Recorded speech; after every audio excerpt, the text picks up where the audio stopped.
Wonderful day, wonderful day, wonderful day. This is your neighborhood sensei Fouché, and I am telling all of you to stay woke. But relax, relax. Don't get all stressed out.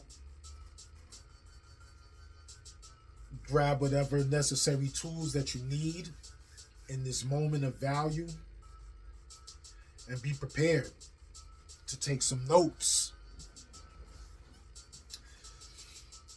First, let me welcome and honor all of you wonderful people that are checking in to the conversation for today.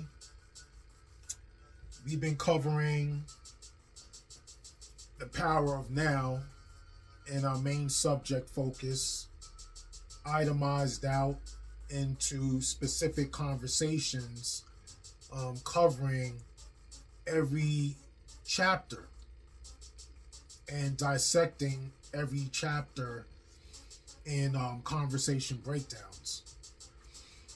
This is a novel written by Eckhart Tolle, and it is a guide to spiritual enlightenment. Eckhart Tolle, in case you can't see the screen because you're just listening, his name is spelled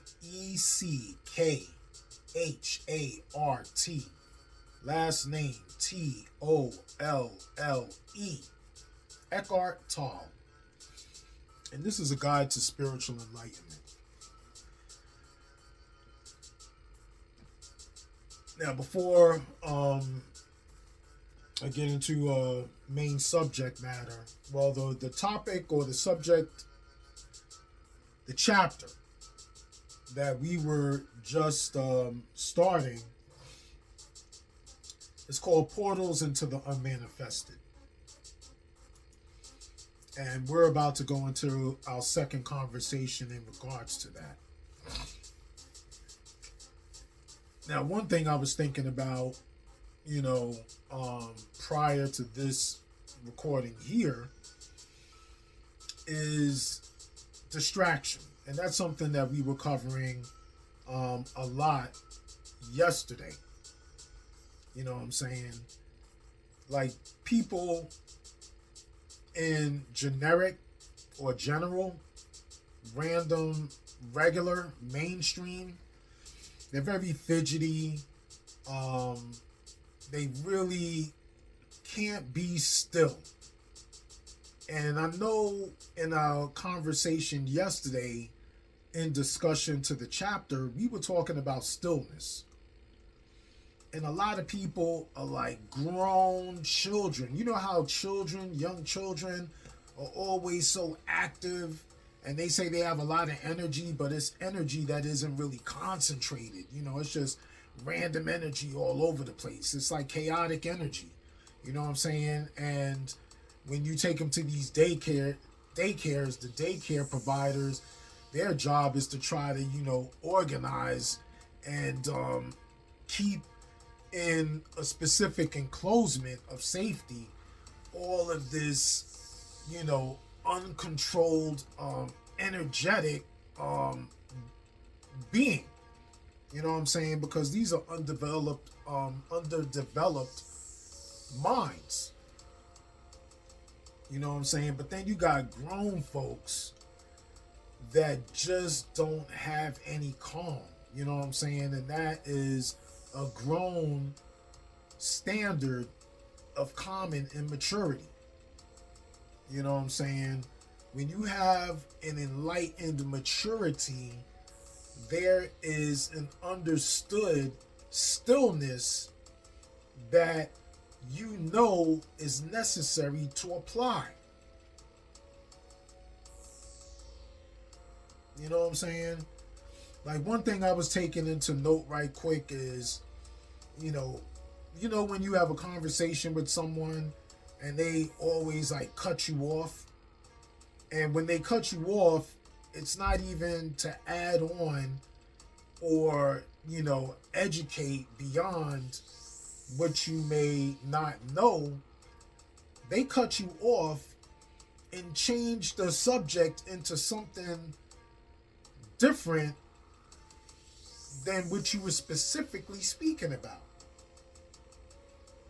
You know what I'm saying? And then if you ask them questions, or just simply question if they heard or was listening to what you were telling them, like they'll passive aggressively dismiss it.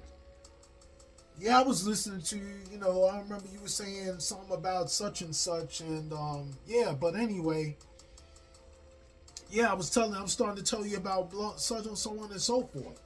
Like they just totally took over, your main platform or podium of, the conversation. You know what I'm saying? And then, get totally dismissive and sidetracked into something totally different that really doesn't connect or add on or educate to anything that you were excited into the process of engaging about. There was a reason for you, starting to instigate this specific topic. You know what I'm saying? So for someone to just kind of dismiss it, that kind of minimizes how you feel about, your importance or value to that person, and, your inclusion in the relationship, in the aspect of having a mutually exchanged conversation. You know what I'm saying? And I've realized through my own experiences that, when you talk to certain people, and let's say you try to, let's say they're going through problems, right? And they say they want help. And, you start trying to give them some great suggestions and very honest advice. And, they get really demanding about, and the advice you give could be, contradictory to what they thought they should do. You know what I'm saying? But they really are so set on doing something specific, listening to that evil in them, that regardless of whatever you say or how they say they feel about you, like that venomous feeling or that anger or resenting or rejecting or even getting into retaliation, that feeling supersedes, your supposed value or opinion. And the reason why people do this is because they are so hell-bent on being right as opposed to following what's right, that they demand your validation to give them sympathy.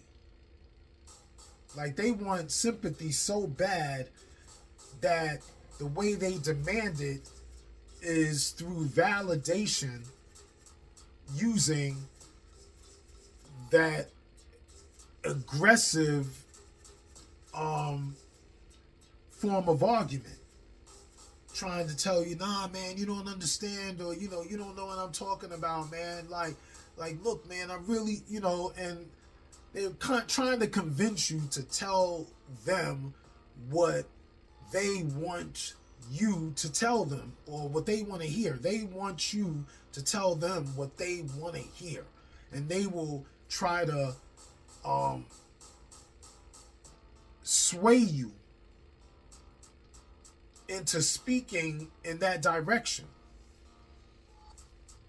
which basically minimizes, the value or respect they have for you in that relationship.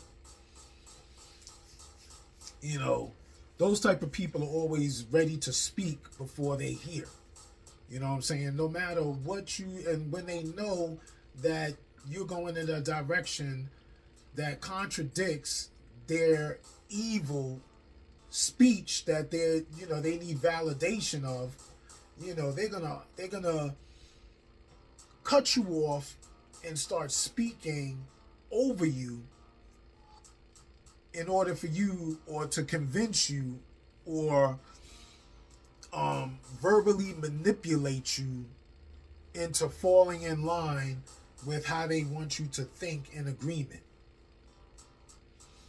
When they do it, they'll lie using the same babbled ramble for validation. Like, they'll just run you in circles with all of this, woe's me and poor me talk and speaking pattern, which becomes enraging and irritating. And, it's almost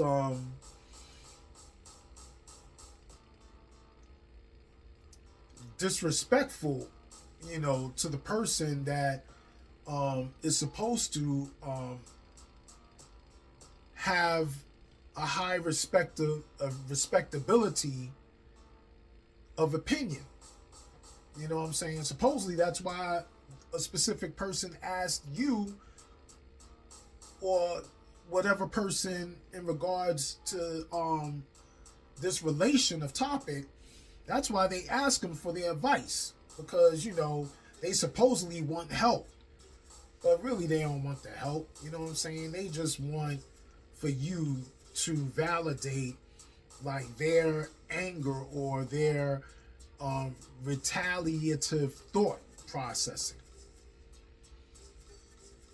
Like, they have no calm, they have no resolve, they have no peace, and this is what we supposedly are seeking. You know what I'm saying? And they have a hard time trying to be honest into their over aggressiveness, or a lot of their insecurity, to be even more specific. Like, they don't want to identify that there's something wrong with them. There's always something wrong with someone else.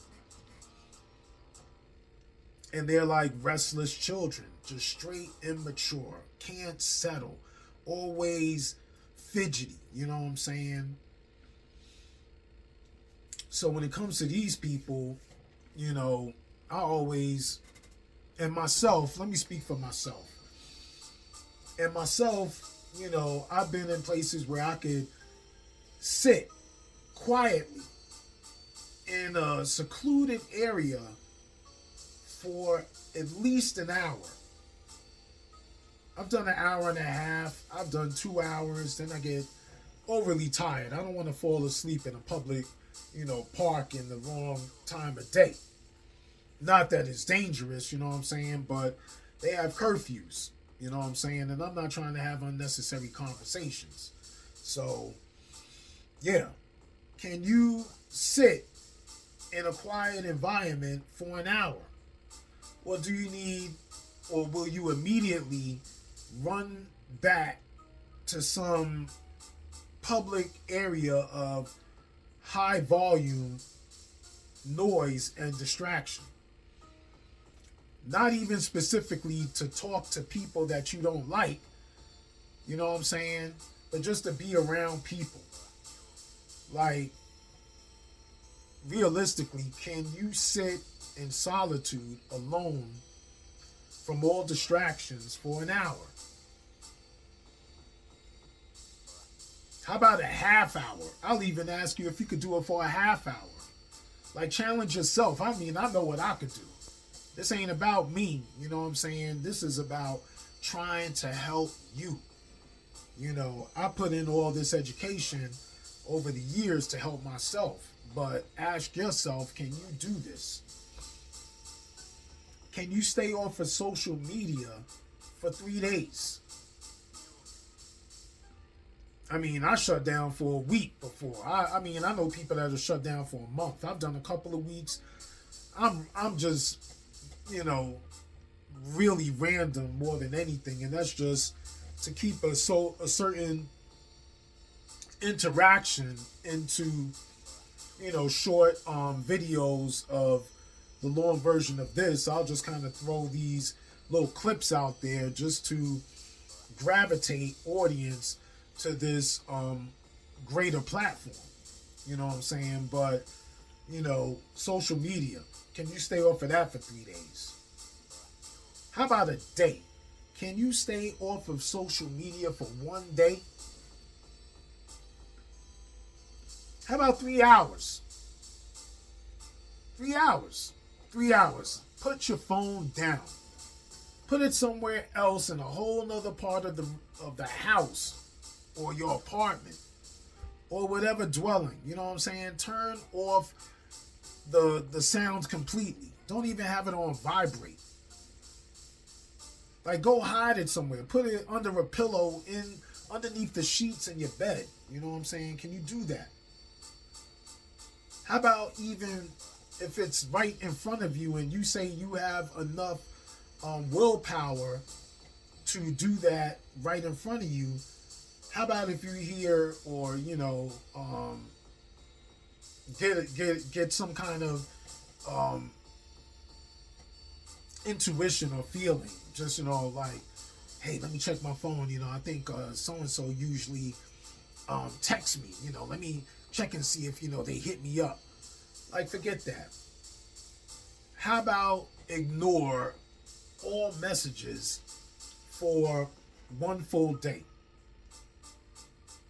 I mean, you could get to whoever, the following day when you wake up early in the morning and be like, hit up an instant message back and tell them, hey, I really just was staying away from all distractions. I didn't purposely ignore you, or I really did, but it wasn't personal. It was in trying to assertively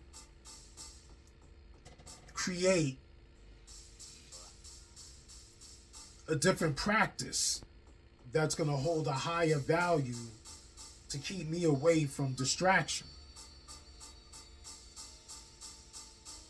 So are you willing or are you able to do those things?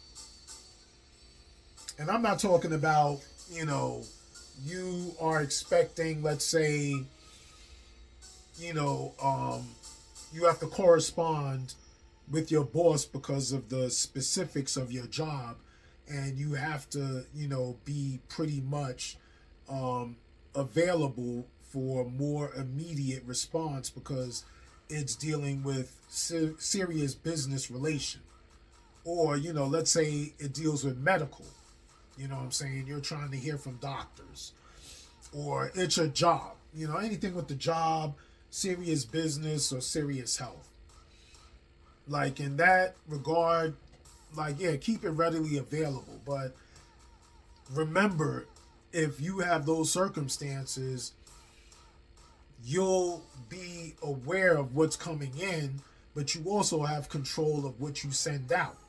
And you don't have to send out or respond to any of these non-immediate importance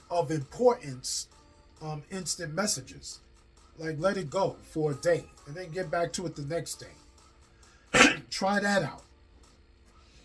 And the reason why I stated all this is because we're going to lead into our subtopic into the chapter, which is silence. Because yesterday we left off in the sub part of other portals and how to enter different portals in order to create a calm and a stillness. So that's why I went into this whole pre-monologue or the monologue. I keep saying pre, just monologue. I went into this whole monologue and I meant to say pre-conversation, but the monologue went into this whole thing in relation to having high anxiety and a lot of jitteriness and lacking stillness because I was trying to lead into explaining the importance of silence. I always make a serious joke in reference to me knowing or practicing being quiet. And I always say, I have to always tell myself to shut up because I know I could talk too much. You know what I'm saying? So when I find myself talking too much, then I automatically tell myself, yo, you need to shut up. And then I go into a serious listening mode. You know what I'm saying? Because I don't want to be rude, and I want to be very welcoming into having the other person know that they have value too. And I respect their value and their conversation and their opinions into their thought processing. You know what I'm saying? So if I find myself in a comfortable exchange of conversation and I start interceding or interrupting, and I know that I'm doing this, I immediately tell myself, or I tell the other person, I apologize, I cut you off, and then I tell myself immediately, dude, you need to shut the, and I do. I shut up and I go into complete listening focus, and I will give the entire stage to the person that was giving me conversation. So let's go into reading. Silence. The unmanifested is not separate from the manifested. It pervades this world, but it is so well disguised that almost everybody misses it completely. If you know where to look, you'll find it everywhere. A portal opens up every moment, which goes into the silent aspect, because the more that you're in serving others and being in peace and openness, then you are most aware of how and where these portals are developed. Pay more attention, and maybe I should take a sip of water because I don't want to get cotton mouth. Pay more attention to the silence than to the sounds. Paying attention to the outer silence creates inner silence. The mind becomes still. A portal is opening up. And I hope I don't have to explain it because it is basically that simple. Every sound is born out of silence. So silence is most important. Sound is secondary. Listening is most important. Speaking is secondary. Every sound is born out of silence, dies back into silence, and during its lifespan is surrounded by silence. Silence enables the sound to be. It is an intrinsic but unmanifested part of every sound, every musical note, every song, every word. The unmanifested is present in this world as silence. This is why it has been said that nothing in this world is so like God as silence. Everybody's talking about you have to hear God speak. How do you do that? When all you doing is talking, wishing, talk. Shut up. Maybe the more quiet you are, the more you'll be able to hear. Makes a lot of sense to me. All you have to do is pay attention to it, even during a conversation. Wasn't I saying that? In my monologue, I said about even in a conversation. Become conscious of the gaps between words, the brief silent intervals between sentences. Like when I'm speaking to you, you know what I'm saying? I'm taking my time. I want to be in complete respect in the art of communication and conversation. As you do that, the dimension of stillness grows within you. You cannot pay attention to silence without simultaneously becoming still within. Silence without stillness within. Silence without stillness within. Silence without stillness within. You have entered the unmanifested. Next subtitle in chapter: space. And we're not talking about outer space. We're talking about expanding the space into infiniteness inside of you and projecting it out. Just as no sound can exist without silence, nothing can exist without no thing. Did they say God said, the creation of man, first everything started from nothing, and then from nothing came something. Without the empty space that enables it to be, every physical object or body has come out of nothing. People are so busy trying to be something, and the real connection and the highest part of you starts from understanding no thing.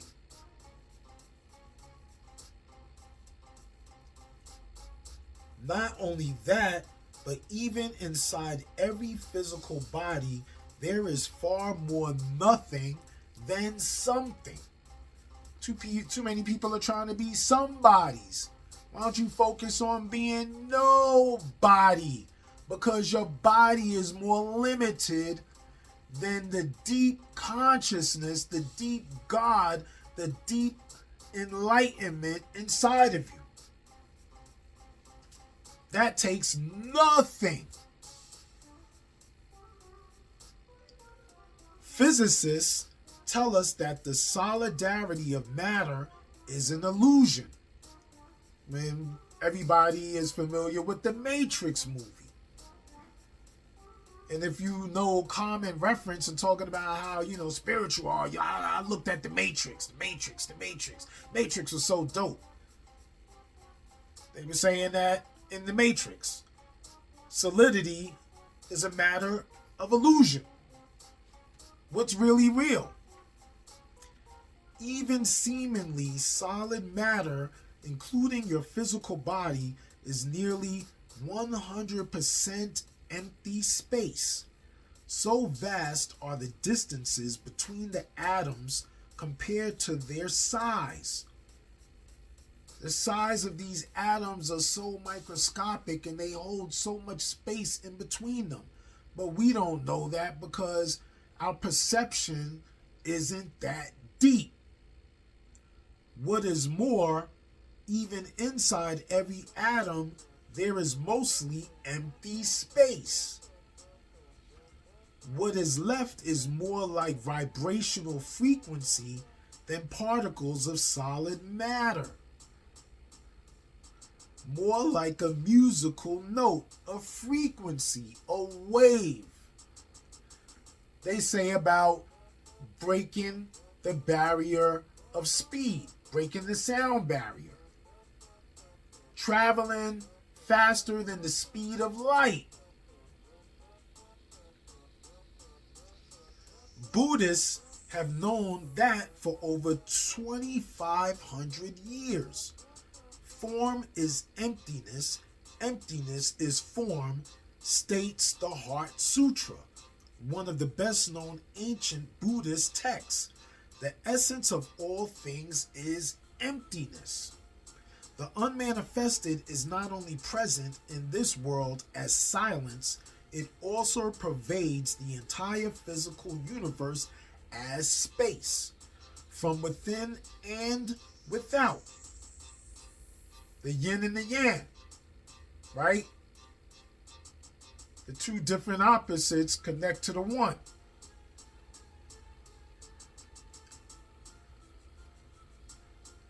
This is just as easy to miss as silence. Everybody pays attention to the things in space, but who pays attention to space itself? Everybody pays attention to all these objects within the space, but what do you actually observe? Space, stillness, everything beyond all these objects, everything beyond the trees, everything beyond the clouds, everything beyond the buildings, everything beyond the pavement and the concrete, beyond the grass. Well, how do you do that? That's nothing. That's the point. And that's what you never understood, because you're so involved with something that you definitely can't connect with nothing. Nothing. Space is the appearance of the unmanifested as an externalized phenomenon in a sense-perceived world. I'm going to repeat that again, because it seems extremely important, and every one of these sentences are. Nothing. Space is the appearance of the unmanifested as an externalized phenomenon in a sense-perceived world. That's about as much as one can say about it, and even that it is a kind of paradox. It cannot become an object of knowledge. You can't do a PhD on nothing. When scientists study space, they usually make it into something and thereby miss its essence entirely. Not surprisingly, the latest theory is that space isn't empty at all. That it is filled with some substance. Once you have a theory, right? Once you have a theory, it's not too hard to find evidence to substantiate it, at least until some other theory comes along. Nothing can only become a portal into the unmanifested for you if you don't try to grasp or understand it. Again, nothing can only become a portal into the unmanifested for you if you don't try to grasp or understand it. Space has no existence. To exist literally means to stand out. You cannot understand space because it doesn't stand out, although in itself it has no existence. It enables everything else to exist. Silence has no existence either, nor does unmanifested. Let's keep going. Since space is nothing, we can say that what is not there is more important than what is there.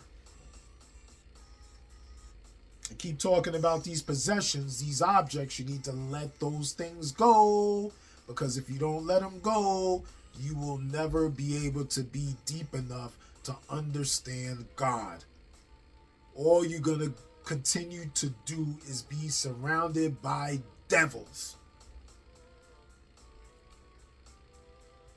Since space is nothing, we can say that what is not there is more important than what is there.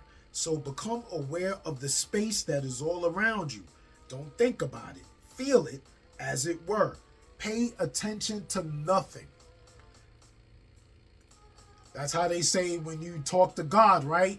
In church, they say, you need to be in stillness, be silent in order to be able to talk to God. But they're telling you to talk to some, mystery man in the sky.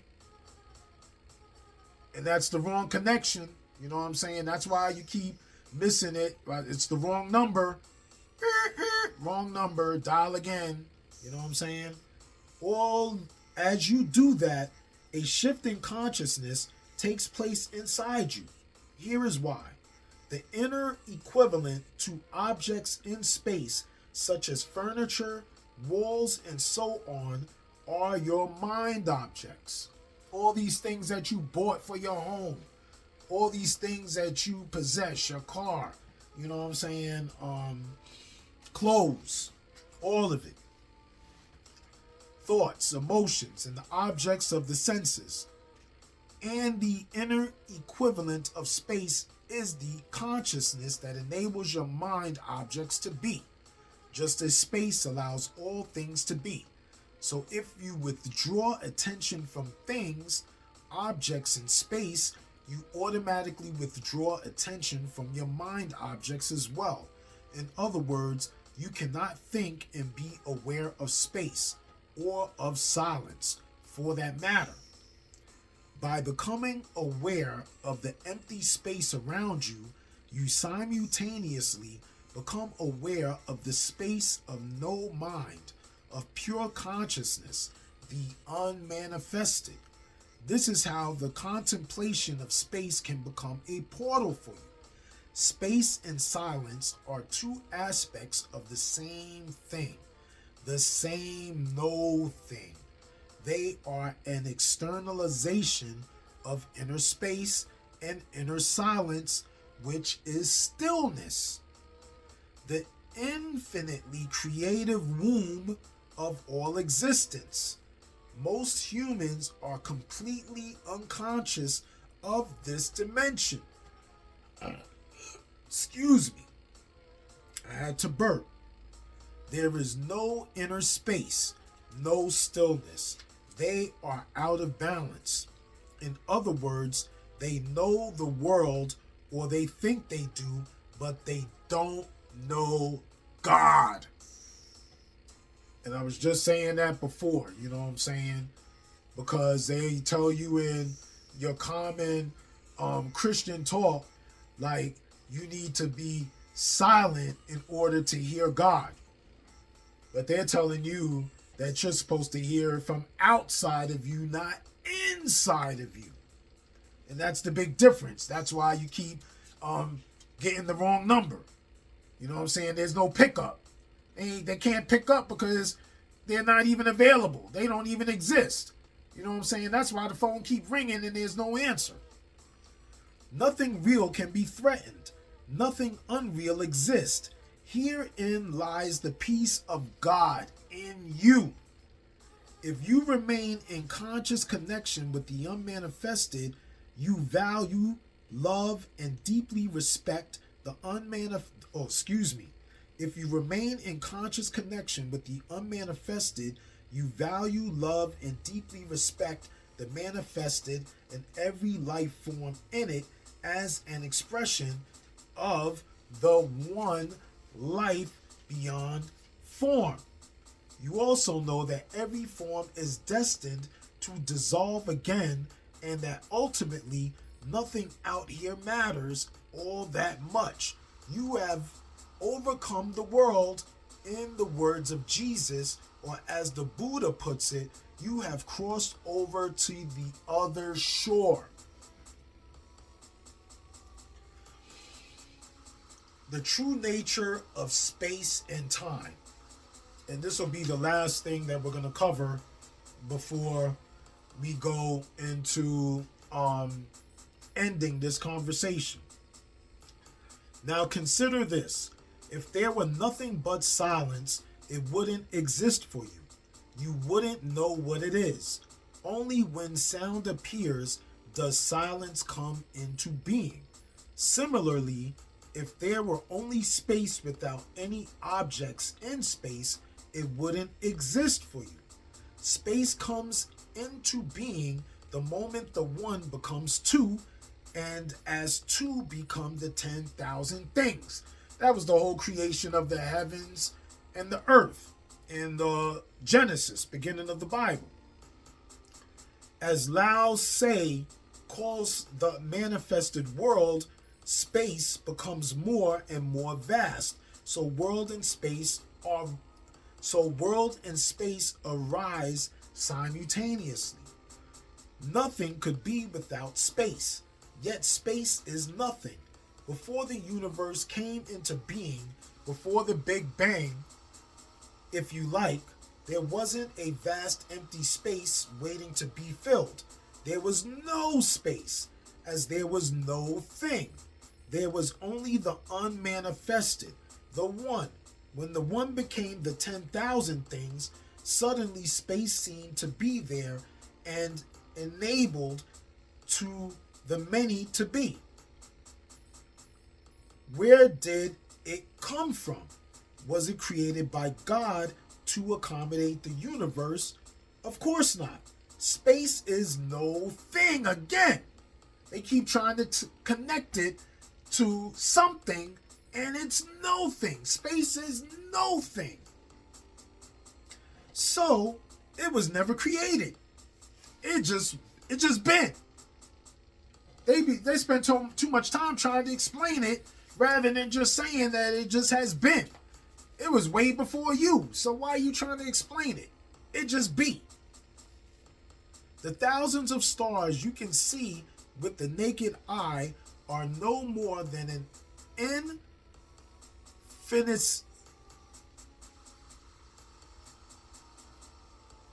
infinitesimal, there we go, infinitesimal fraction of what is there. Over 100 billion galaxies can already be detected with the most powerful telescopes. Each galaxy an island universe with billions of stars. Yet, what is even more awe-inspiring is the infinity of space itself, the depth and stillness that allows all the magnificence to be. What appears to us as space in our universe perceived through the mind and the senses is the unmanifested itself externalized. It is the body of God. And the greatest miracle is this: that stillness and vastness that enables the universe to be is not just out there in space, it is also within you. When you are utterly and totally present, you encounter it as the still inner space of no mind. Within you, it is vast in depth, not in extension. Spatial extension is ultimately a misperception of infinite depth, an attribute of the one transcendental reality. Transcendental. Let me repeat that. Spatial extension is ultimately a misperception of infinite depth, an attribute of the one transcendental reality. In counter argument, according to Einstein, space and time are not separate. I don't really understand it, but I think he is saying that time is the fourth dimension of space. He calls it the space-time continuum. What you perceive externally as space and time are ultimately illusionary, but they contain a core truth. They are the two essential attributes of God, infinity and eternity, perceived as if they had an external existence outside you. Within you, both space and time have an inner equivalent that reveals their true nature as well as your own, whereas space is the still, infinitely deep realm of no mind. The inner equivalent of the time is presence, awareness of the eternal now. Remember that there is no distinction between them. When space and time are realized within as unmanifested, no mind and presence, external space and time continue to exist for you, but they become much less important. The world too continues to exist for you, but it will not bind you. Pardon me. My highlight kind of covered up a certain section. The world too continues to exist for you, but it will not bind you anymore. The ultimate purpose of the world lies not within the world, but in transcendence of the world.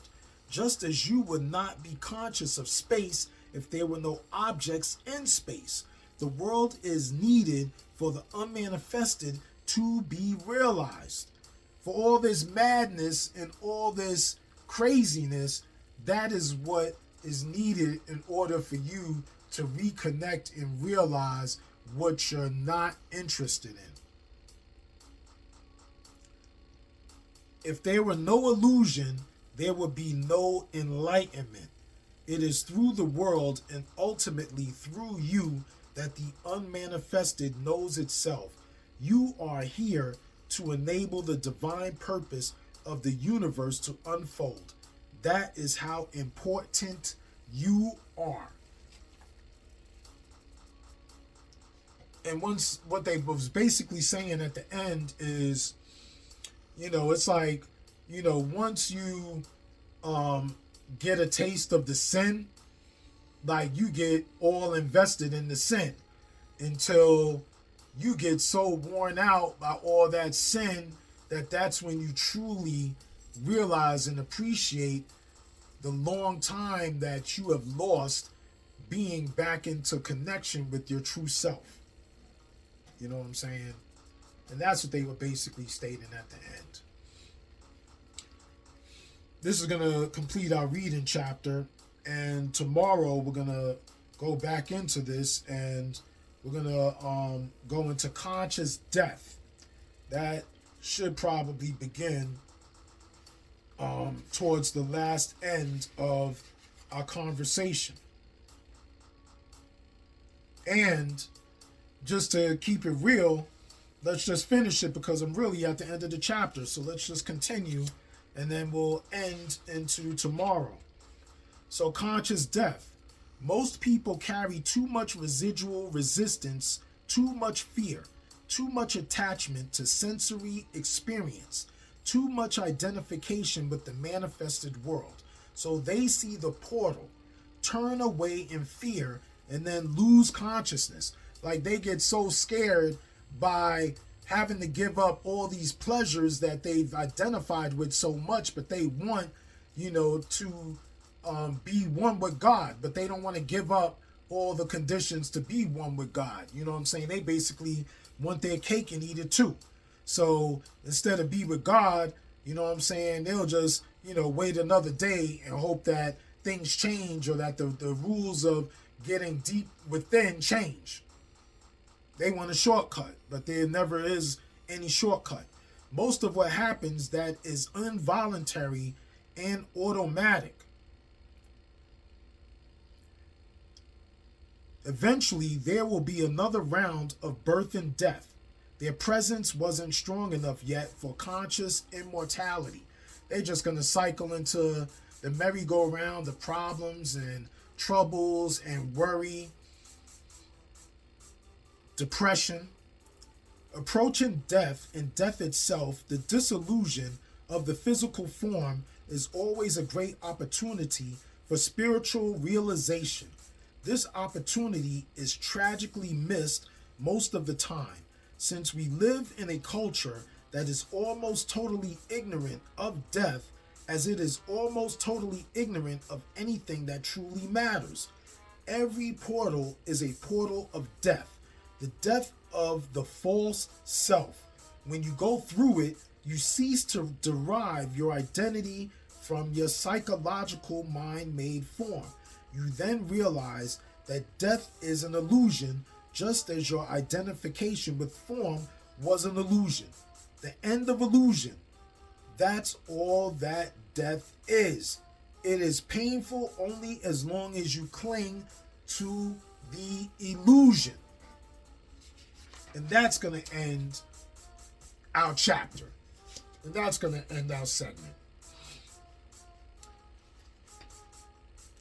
And I'm going to reread this end just to make sure we're totally clear. And then we're going to sign off. So we're into conscious death again. And we're just going to read this last passage and then we're going to sign off. Most people carry too much residual resistance, too much fear, too much attachment to sensory experience, too much identification with the manifested world. So they see the portal, turn away in fear, and then lose consciousness. Most of what happens after that is involuntary and automatic. Eventually, there will be another round of birth and death. You know what I'm saying? Misery. Cycle of misery. Their presence wasn't strong enough yet for conscious immortality. Approaching death and death itself, the dissolution of the physical form is always a great opportunity for spiritual realization. This opportunity is tragically missed most of the time, since we live in a culture that is almost totally ignorant of death, as it is almost totally ignorant of anything that truly matters.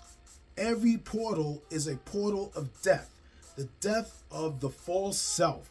It sees every path as a way of fear, of disassociating with all of the clownish activity, with all of the pleasures.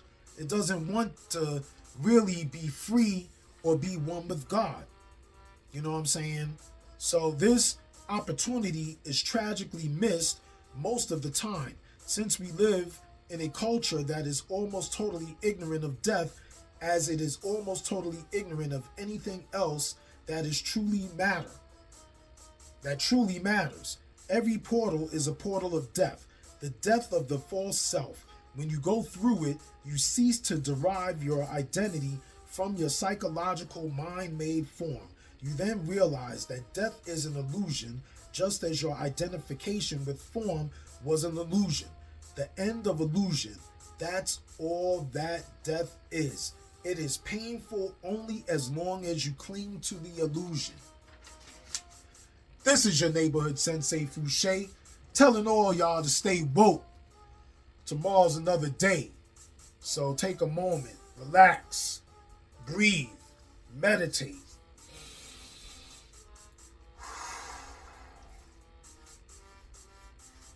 And review all of these notes. Be smooth. 1.